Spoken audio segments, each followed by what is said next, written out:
You must be born again, for except you be born again, you cannot enter the kingdom of heaven. That is, except you leave behind you your present conception of yourself and assume the nature of the new birth, you will continue to outpicture your present limitations. The only way to change your expressions of life is to change your consciousness, for consciousness is a reality that eternally solidifies itself in the things round about you. Man's world, in its every detail, is his consciousness outpictured.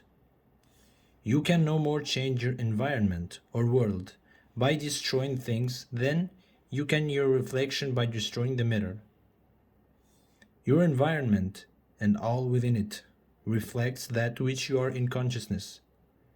As long as you continue to be that in consciousness, so long will you continue to outpicture it in your world.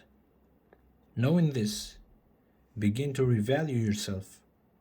Man has placed too little value upon himself.